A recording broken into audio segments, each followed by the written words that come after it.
Greg and I will both be presenting, and then we're going to do a demonstration of our technology. Kaizen, again, it means continuous improvement. It's a lean, part of the lean methodology. We'll talk about that today, and we're also going to talk about KaiNexus, and you can see the roots of the company come partly from the principle of Kaizen and the word nexus of connecting us. So this is the agenda for our time here. Greg and I both give a little bit of an overview of what is Kaizen, what are some examples of Kaizen improvements and some of the principles in this methodology. Then Greg is going to do a demonstration. We'll talk briefly about the important role of leaders in facilitating continuous improvement in an organization, creating that environment, and then we'll have time at the end for Q&A. We'll get out of here by 1 o'clock. So I probably don't need to belabor any of this for this crowd. We talk about why we need improvement, before we talk about what types of improvements and how to make improvement. We know healthcare is pretty much in a state of crisis globally. Lack of funds, quality problems, workplaces that are frustrating for people. And what people are realizing around the world is that we can't just fight fires the same old way. Instead of solving, using the term loosely, putting out the same problem every day, we need to understand the causes of these problems so that we can address them and prevent problems from occurring. That's how we really get systemic quality improvement and cost improvement in a disciplined, methodical way. And as organizations like the Institute for Healthcare Improvement, the Institute of Medicine, last year in this report is saying, we need everyone involved, we need continuously learning and continuously improving organizations. And more organizations are looking to Kaizen as a model for that. So Greg and I were chatting earlier, we were joking about the medical jargon and terms he was throwing at me in conversation that went over my head as an engineer.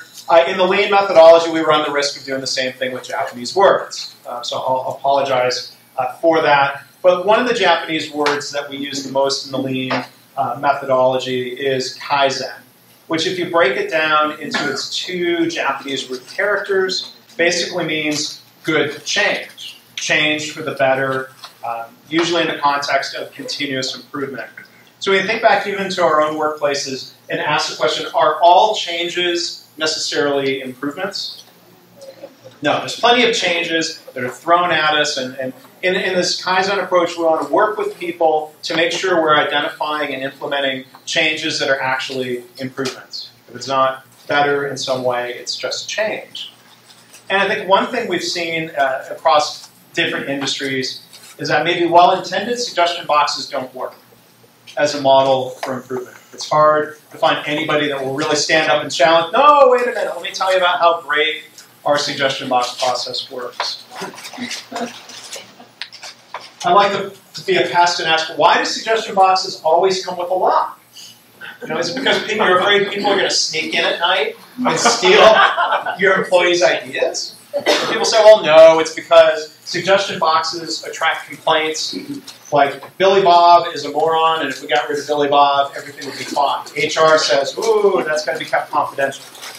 But in a Kaizen approach where we have transparency, kind of shared accountability, we don't have to keep things in a locked box, and KaiNexus is one way of facilitating that. So if we were to step back and ask, why Kaizen? Not only to solve the challenges that healthcare is facing around the world, but as Norm Bodek, one of my mentors and coaches, says, first off, try to come up with ways of making your own work easier and less frustrating. This then has benefits for patients or our customers in different settings. Try to find ways to make your work more interesting.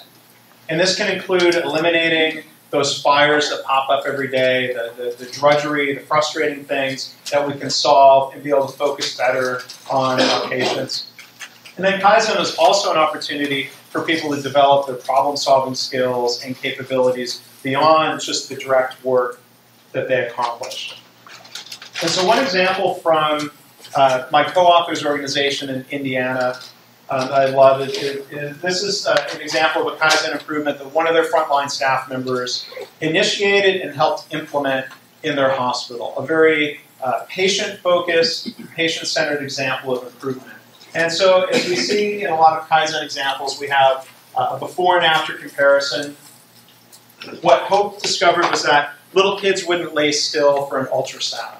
You have this goop and they're pressing on you with a paddle. I've had one as an adult. It's not fun.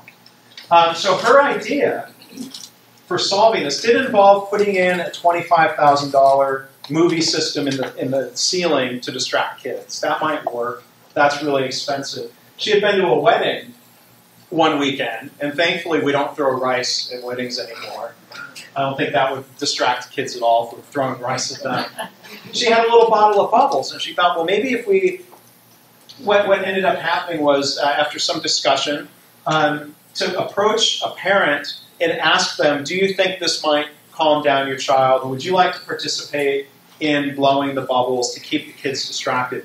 As typical in Kaizen, it's a clever, inexpensive, simple yet elegant solution that solves an important problem. And they document this and they share this and celebrate it in the organization. So not all Kaizen improvements have a big cost savings involved or a big financial impact. But when we let people work on things like this, they build enthusiasm and keep improving, and eventually are more likely to run into something with a big impact. So one of our other mentors, Masaki Amai, wrote a book in 1986 called Kaizen. He says, first off, Kaizen is for everyone. And what we see happening in healthcare, people in IS organizations, nurses, doctors, housekeeping staff, executives, can all find things that they can do to improve their workplace and improve things for patients. Mr. Amai, I think, wisely emphasizes early on, we don't want to focus primarily on the economic impact, because I think we've found in healthcare that doesn't engage people. We start talking about cost cutting, people tune out and their eyes glaze over. But when we talk about the patient, their needs, creating a better workplace, we find that cost reduction and financial impact follows. So we're trying to build morale, build participation, and then we'll see financial results. So this is a little hard to read, but this is a screenshot out of KaiNexus, where one of our customers recently identified an opportunity as they documented the problem, the opportunity to introduce and make sure patients know about the organization's specialty pharmacy services. So you can look, so well, patients are going off-site to get specialty prescriptions filled. It would be probably far more convenient for them to do this in-house, just down the hall, saving time, saving driving distance. And through a relatively simple idea of better educating patients about what they were offering internally, they were able to convert 1/3 of their endocrinology patients to using the internal pharmacy. And they found that that alone was worth about $600,000 in the first 3 months of revenue that had otherwise just been walking out the door. So over $2 million a year in financial impact just for that one department. Not driven by a big, huge project or a big initiative, but from basically one employee identifying an opportunity that then maybe surprisingly led to a really big impact. So we see a wide range of small improvements and that have a small impact, and small improvements that sometimes have a very large impact, in addition to the projects and things that we would otherwise also be doing. And so final point before handing things over to Greg, there's a need and an opportunity for improvements that are at different sizes of complexity and scope. So we have, at the smallest end, what organizations are calling in healthcare either daily continuous improvement or quick and easy Kaizen. These are the small things like that Bubbles for Babies example. You identify a problem, test a solution, see if it works, and adjust in the plan, do, study, adjust cycle. We have organizations also doing week-long rapid improvement events or even Six Sigma projects. More complex changes with a team, solving a larger problem. And then we've got large strategic changes such as EMR system implementations. Big, complicated, time-consuming changes that have a big impact but also take a lot of time and effort. And so in organizations that are, I think, best implementing improvement practices, they're keeping in mind this plan, do, study, adjust cycle, or the Deming cycle, whether it's small, mid-size, or large changes. So with that, I'll invite Greg up to talk about some of his experiences and some other Kaizen principles. Hello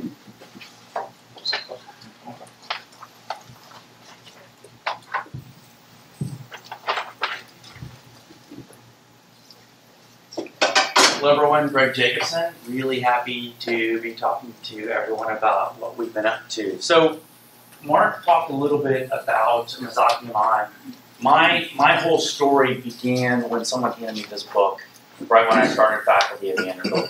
Everyone needs an academic focus. I was always the what if guy. Why do we do it this way? Wouldn't it be better if we did it that way? This would take out, this always breaks whenever we do this. Wouldn't it be easier if X, Y, and Z? And so my chairman said, you know what, Greg, you need to read this book. Because this book is talking about improvement, which is essentially what I was talking about, but in a very formalized way.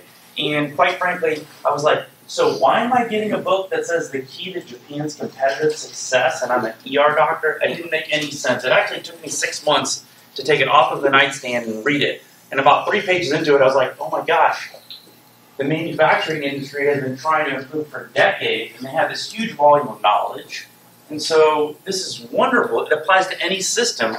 Let's just extract this and apply it to healthcare. So that was the concept.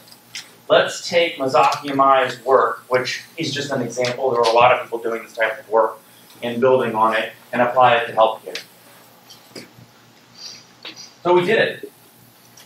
We taught the residents these concepts, ultimately built what looked a lot like an electronic suggestion box, which I'll talk to you a little bit about why that didn't work very well. But we iterated on it. And we realized that we needed to manage this, and we needed to do it in a collaborative way so everyone was involved. And people engaged, and we did it over a 3-year process. And we were like, wow, we can solve lots of problems. We got a nice steady state. People will be engaged in it and have a real, true impact. And we taught things like this: continually improve. And if you focus on really small ideas, especially the ones that are coming from the staff, you'll be able to implement them. And when you can implement them, you get success. And when a person walks into work and they look at something and say, man, that used to suck, and it doesn't suck because of something I did, they start to feel like they own the place a little bit. And they get involved in the process, and they move from feeling like a slave to the process to feeling like they are a part of the process. You teach things like, healthcare people love this. Wait a minute, we're going to actually talk about errors and defects in a way that we're not pointing blame at somebody. We're actually going to recognize that when a baby gets heparin and it passes a pharmacy and 3 different nurses over 3 different shifts, that it's probably not just a bad nurse, there's probably a systemic issue.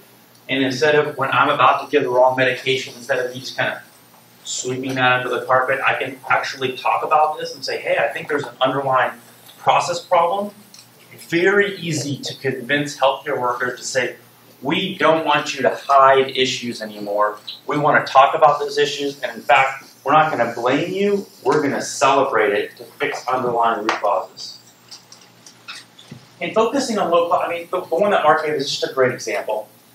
We could, yes, decide, well, why don't we put a video system in instead of the bubbles, and the video system will cost $25,000 and we need to wait for a budget. But creativity over capital will consistently win out.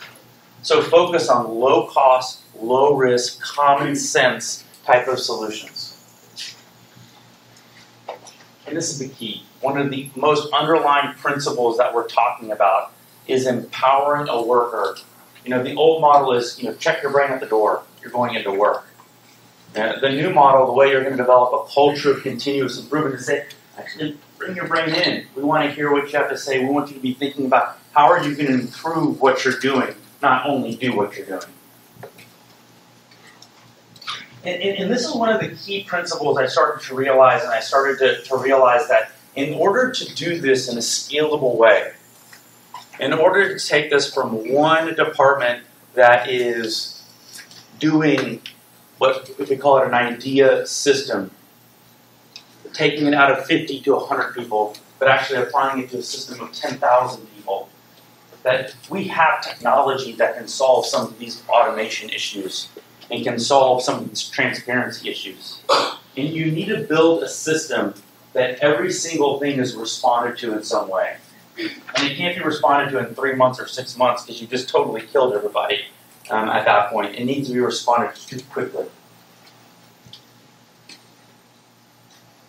And what's amazing, and it's intuitive when someone tells you this, but if you save 10 minutes in a small process, or even 10 seconds in a small process, but then you're doing that process 50,000, 100,000 times, small little changes have big impacts, and you add a bunch of small changes together, and you can have huge impacts.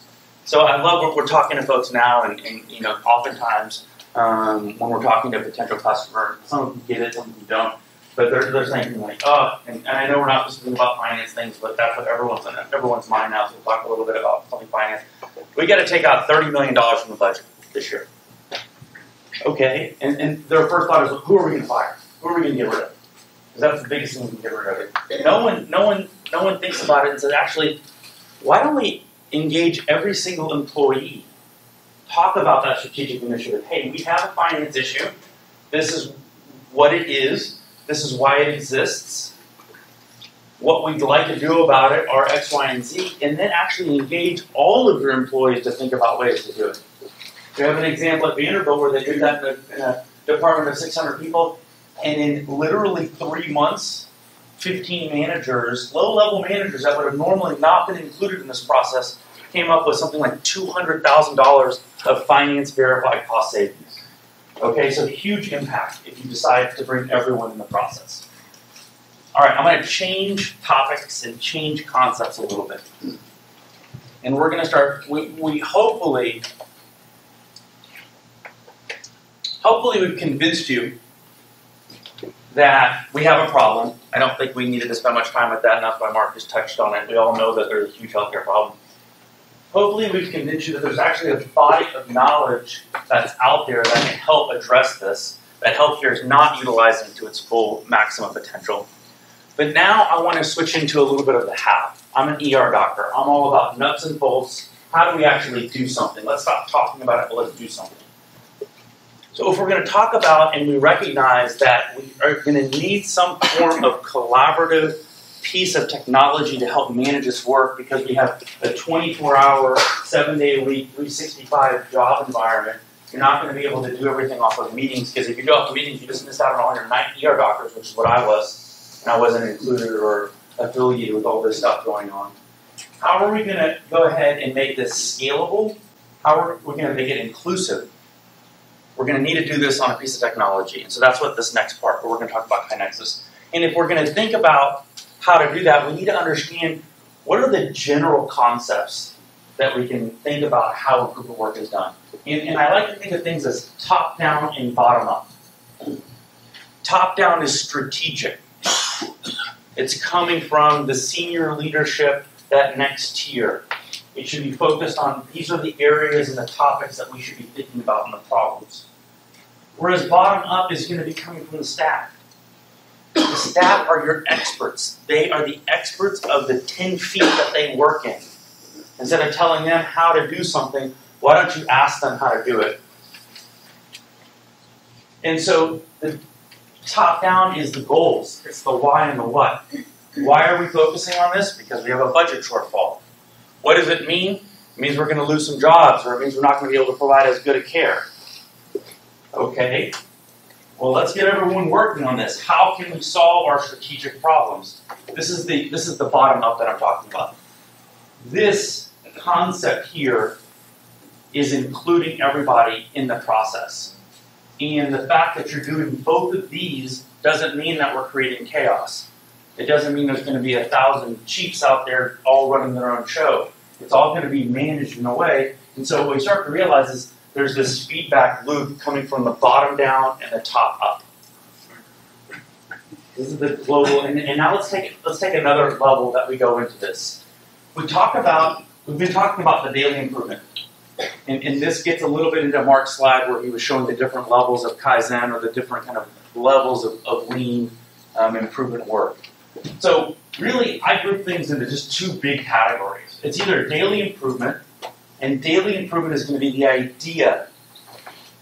Some people call it an idea board. Other people call it a suggestion box. It's the staff-driven observations, and we'll actually put one in the system and see how it works. Whereas a project or an event is typically larger in scope. This is going to be a multidisciplinary team. If it's a project, oftentimes it's going to be goal-oriented. It's going to last 6 to 9 to 12 months. You're going to probably get some quality folks in there. You're going to maybe have a senior leadership that's going to be sponsoring it. You're going to get some other people from the department or departments that are working on it.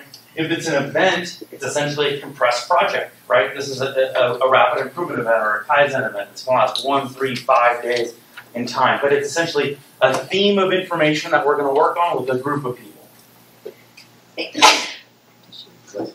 And now to make all this work, we're going to have a unit of work that's going to work in both of these big systems. And we're going to call that the opportunity for improvement. That is the OI. That is something that can be as small as, hey, let's move the printer from point A to point B because we're going to save 10 feet. But that can be something as, this is going to be my mini quality project. So we're giving an example of small OI, medium-sized OI, and large OIs. Okay, that's going to be our standard unit of work that we're going to talk about in this management system. So we're doing this work in somewhat of a standardized way. And we're not developing a system that is prescriptive. That's the last thing that we want to do, because every place is working on different things and has different issues, and they know what they're doing. We're trying to develop a system that is a management platform that everyone is going to use in slightly different ways. And so what we're going to see in KaiNexus is that the OI in the daily improvement model is going to live by itself. A little delay in there, sorry. Or in part of an event is going to be grouped as part of an event, and grouped as a part of a project, but then it's all working as part of a strategic initiative. So let's take a quick look at what the OI is. This is the life cycle that we're going to see. And what we've done here is we've modeled what people are already doing on pieces of note paper and lost in email systems and are in meetings, okay? So we're not really fundamentally changing what people already do. People come up with an idea. Maybe that idea is part of a project, or maybe it's part of an event, or maybe it's just kind of 2 o'clock in the morning and you come up with something. You're going to enter it in KaiNexus as an OI. It's going to notify the right people based on whether it's part of that project, event, or just something you came up with. At that point, if you're going to figure out who's going to be the lead person to work on this opportunity for improvement. So now we're going to move into active status, and we'll see what that looks like. And you'll see that this could be really easy. You don't need to study moving a printer. You don't need to have committee meetings. Move it. If no one likes it, it doesn't work, move it back. So the higher the cost, the more complicated it is to do, probably the more you need to study it. Okay? If you do need to study it, you'll have the ability to break it up into tasks, to build virtual teams around that, and to manage files. Whenever you're done with that opportunity for improvement, you're going to log what the outcome was. You're going to log what the estimated impact is. You're going to tell the people that you want to tell. And now that you've done it in this standard system, it's going to be easy to search. It's going to be easy to give recognition. You see, so we're supporting all the things that Mark was talking about. Okay? And it's going to be easy to spread that not only laterally in the organization, right? KaiNexus Medical Center South has an idea in the emergency department. What about KaiNexus Medical Center North? We want to let them know about this also. But also, we have such short-term memory. You haven't noticed there's a whole really high turnover in healthcare. So you have such a short-term memory. So didn't we do something with this 2-3 years ago? I know we solved this problem. And of course, it's buried in someone's email account or some shared drive that everyone's forgotten about. All right, so should we jump in? All right, so Mark is going to, Let's do the quick version.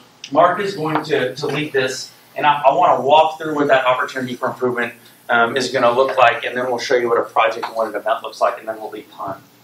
So, But it's lagging a little bit. So this is, the person has the idea, okay? We'll use an example.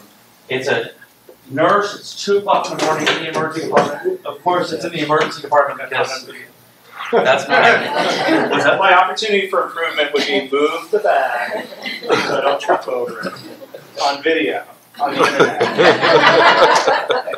You're done with your presentation? I'm done. Sorry. So we'll use an example. It's 2 o'clock in the morning. A nurse almost gives the wrong medication. He realizes it, and so in current state world, he was like, well, that didn't happen, and he's going to get the right medication, administer it, and move on. In an organization that's thinking about opportunities, that's been empowered, he's going to stop, pull out his iPhone, or enter in an opportunity for the improvement that says, hey, medication A and medication B are really similar. Maybe the pharmacy can put a different label on these medications so we can try to capture this before. So it's real simple. It's in the workflow of what they're doing. It's just a title and a description. I don't want a novel about it. I don't need to see a root cause diagram right now. We're just trying to capture an opportunity that would normally have been lost. And so when that gets captured at 2 o'clock in the morning, because he goes home at 7, but the administrators only come in at 9, let's say. So in a normal world, either maybe he would have forgotten about it, which is I think what's happening 90+% of the time. If he's really motivated, maybe he shot an email off. Okay, but and once it goes into email, it gets lost in this whole email workflow. Maybe the manager is kind of like, I don't really like these people telling us what to do. Maybe they have the wrong mindset, right? You put it in a system where that transparency exists. Now that person, that manager is going to come in, log in to their email. They're going to get a notice from KaiNexus, and it's going to show them the near-miss medication error as a unassigned opportunity for improvement. We're at like 3 o'clock on that little workflow. When it goes into active status, it's very simple. You're just going to assign the person to work on it that you want to be the lead. That could have been the person that came up with the idea, because maybe it's something they can be empowered with. That could be pharmacy, because it's really a pharmacy issue. And it moves into what we call active status. And let me just see what an active one looks like. And in active status, if it's something really easy, you're not going to need any of the project management stuff. You're just going to say, yep, got it, we're moving the printer. If we're changing the label, that might include a little bit more involvement. We might need to do a task to someone, or we might need to manage a file or whatnot. And if we do that, I'm going to just go to the signs. That'll show a nice example of a bunch of things. If we do that, we have the ability to attach files to the opportunity improvement. We have the ability to break up the opportunity improvement into tasks. We have the ability to make a virtual team under this people area, kind of like CCing someone on an email. And all of a sudden, you're creating an infrastructure to create a culture of continuous improvement. And we know some of the things that need to happen here are things that are responded to in a very quick way. Okay, we built that. Everyone's included in the process. Great. Everything's transparent. Cool. So it isn't saying we're not going to talk and we're not going to have meetings and a manager isn't going to go out into the workplace and actually see the problem and discuss and collaborate. But what it is saying is that we need a way to log this information, and we need a way to do some asynchronous collaboration, because we recognize we're in a 24/7 work environment. Whenever it's done, you're going to click on the resolve button. And so now you have the ability to say, okay, this is what we did. We moved the printer. We changed the label. Whatever you want everyone to know about. And you're going to log the estimated impact. We're taking this process that's been done in a totally informal way, where if you ask quality folks, well, tell me about all the projects you've done in the last 1 or 2 years. They're like, oh, hold on. It's going to take me a day or two to figure this out. And now it becomes real easy, because we're going to, at this base unit of work, log all this stuff. So if you want to run reports, it's going to be really easy to figure out how many patient satisfaction issues, or how much time did you save through your improvement work, or how much money did you save through your improvement work. And it becomes automated on who you want to broadcast this to. So when you broadcast it, you're just answering the question. You'll unclick recurring. You'll be asked the question, okay, do you want to tell just the people that worked on it? Do you want to tell the whole department? Do you want to tell multiple departments? And then, hey, do you want to be reminded of this in 90 days? Entropy exists in every organization. So we want to take a look and see, did it stick? And now we've kind of gone through this whole improvement cycle. And we showed a daily improvement, but you can imagine if you group a bunch of OIs together, you have a project. So let's see what a project looks like. So we have one environment where you have people managing projects. If your organization is doing Kaizen events, you're managing Kaizen events. If your organization is focusing on a daily improvement, you can do all of your daily improvement work here.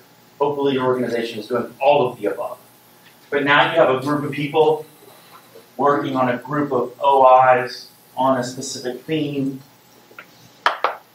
It's transparent, everyone can see what's going on. We have great reporting now, so now a quality department can go in and say, okay, who needs the most help? I can look at every department in the organization, I can see who's doing great work, who's not doing great work. And if I was running a quality department, you're not going to go to the places doing the most amazing work. Maybe you're going to go there and figure out what they're doing, but you really need to go to the departments that need your help. If you're a senior leader and you're trying to figure out, hey, what are we doing with regard to improvement work, you now have the ability to take a look at all these reports and see, okay, well, in the last 3 months, we've done work that's estimated to save about $250,000. And you can start to see kind of what your staff is doing and what your culture, the result of the culture that you're creating, what your ROI on that is. And that's not just money and time, that's also safety issues and satisfaction issues, because at the end of the day, safety and satisfaction issues, safety is priceless. And satisfaction relates directly to your patient loyalty coming back, and your staff satisfaction relates directly to retention. So hopefully we've gotten just a little flavor of KaiNexus, and we want to leave the remaining time for questions. Thanks, that was a really interesting presentation. What kind of sort of resistance do you get from nursing staff and doctors to filling out this system, and how do you overcome that? What's your approach? Yeah, I'll be honest with you. Can you repeat the question for people? The question was, what type of resistance do we get from doctors and nursing staff about filling this out? And I'll be honest with you, the frontline staff actually love this. Okay, they love it because they're having these issues, and they want to get people to know about these issues. So that was one of the key reasons why that we make it really easy. We looked at incident reporting tools that take 15 minutes to fill out and can't be done in the workflow, and we said, whatever it is, we're not doing that. We'll build the automated stuff on the back end to figure out who it should get routed to. So it's just a title and a description. There are people that don't get it and aren't going to be involved in the system. And there's really not much you can do with those people. And I think that you'll see that if you look at the usage of KaiNexus users, you have some really high-end users that are just putting in lots of OIs, and you have some people that they're not going to put an OI in no matter what. You know, so I think there's that whole spectrum. The key here is the leadership, though. The leadership is the most important part of this equation. If the leadership is beating the drum and talking about improving your workplace at every opportunity they get, people will join on board. You're going to say something, or you're going to talk about it? Yeah, just real quickly. Yeah, just we skipped the slides talking about leadership for the sake of time, but I found it's more likely. The more important question is not how do you get frontline staff to stop and log and report problems, but there's usually more of a challenge about convincing frontline managers and directors and middle managers to spend the time working on improvement. That's one of the problems with the suggestion box. You put something in the box, nothing happens. People learn quickly, stop putting stuff in the box. When we see our customers that are successful with KaiNexus, the most successful customers spend the most amount of time talking to their staff members about soliciting ideas, following up on ideas, giving people recognition for ideas. It's really a function of effort. And as Greg pointed out, keeping some of those Kaizen principles in mind. Does this application have Gantt chart capabilities, or does it interface with Microsoft Project? Does the application have Gantt chart capabilities was the word I was looking for, and or does it interface with Microsoft Project? So currently, For one, we are always continuous development of KaiNexus. So we don't have any current Gantt chart capabilities as of yet. What we do have is the ability to make your tasks in a certain order. And so you can do some quasi Gantt chart within it. The second question was about Microsoft Project. We do not interface with Microsoft Project. I think that what most people will take a look at here, and I think most people will agree that a Microsoft Project is really heavy project and management systems.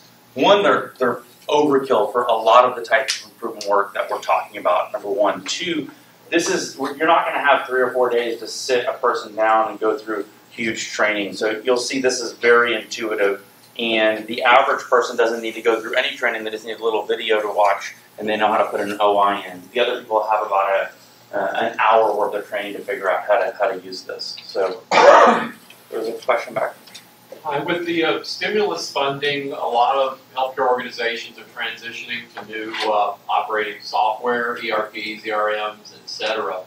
And historically, in every industry, when you transition to a new base, run the whole operation software, there's change management struggles, training, agreement. Some people kvetch that physicians never want to learn new software as well. Can you talk about examples where this type process or any other one analogous to it have been used in transitions on software to ease the movement from legacy to something new? Yeah, we have yet to deploy specifically to address that question, although we think there's huge applicability of using a system like this right next to an EMR implementation, because with an EMR implementation there's going to be a lot of change requests and observations. But I would say that most places that are doing those type of big IT changes, you will see OIs come through the opportunities for improvement come through the system that relate directly to that. So they are utilizing KaiNexus to help with that transition. I guess I just want to share a couple experiences. We've probably done Lean and Kaizens in our organization. I work for a provider company for about 3 years now. One thing that you didn't really say about Kaizen and Leans is process improvement to find the best process until a better process can be found. And so there's a repeat process that happens. And I was curious on your software if it tracked the repeat process, because I can go in and fix my invoice process, and then 6 months later I can have a different kink in it and I can go in and do it again. So does it link them in that manner? It does through categories. We have a way to tag OIs, pretty sophisticated, through organizational as well as department categories, and that's how people would do what you're talking about. And you can obviously do keyword searches as well. Taking a look. And then the other thing I wanted to share with the guy in the back, I mean, what we've done as it relates to system implementation is not look at the system and the change management specifically for the system implementation, but where do we know our process is broken? Where do we want to revisit our process before we implement something new? And we do a Kaizen or a Lean workshop in order to define what the ideal process is before we start the automation.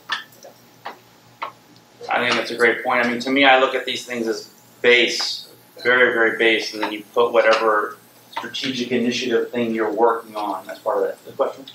Yeah, so I'm curious about who sees the OI once it's submitted, and can the user follow up on it?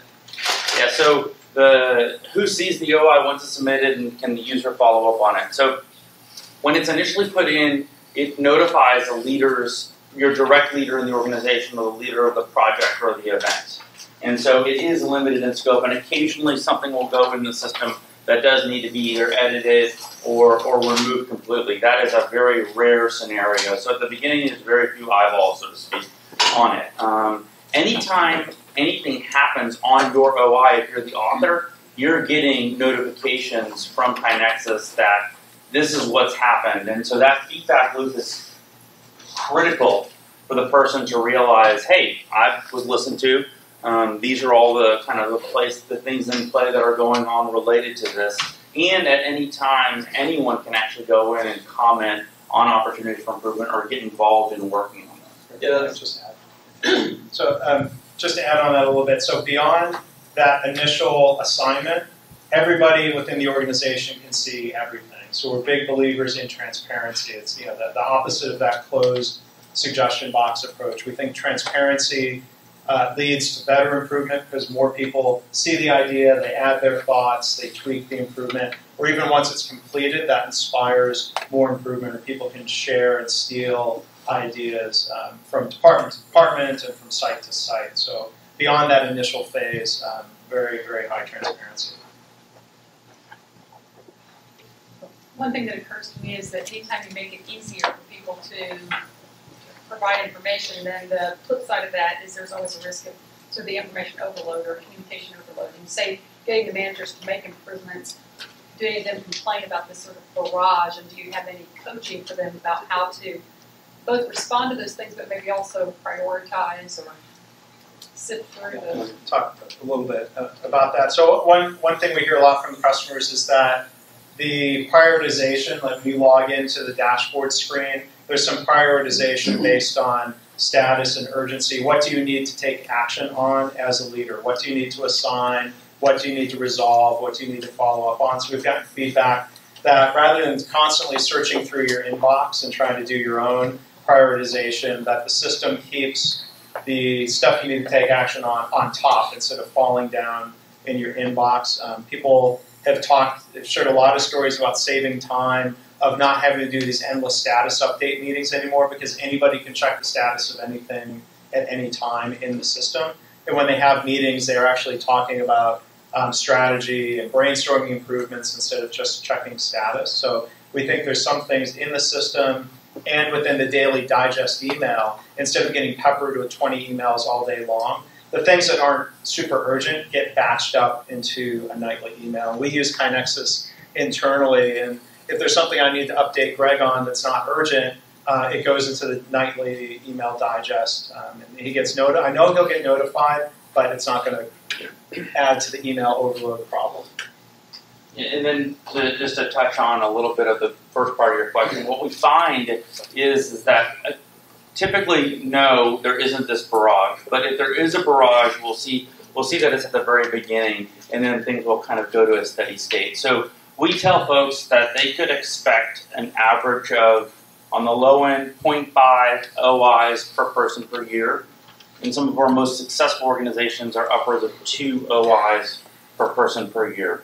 And so that's kind of a thought process. You know, if you're doing this in a 100-person department, you can kind of gauge that. And with that prioritization, also we have the ability to actually defer something. So you just like take it off my list and have it come back on my list in 3 months or 6 months. You even have that ability to do that. So. Well, the gentleman first, he was This will be the last question. I was told that. We can talk afterwards.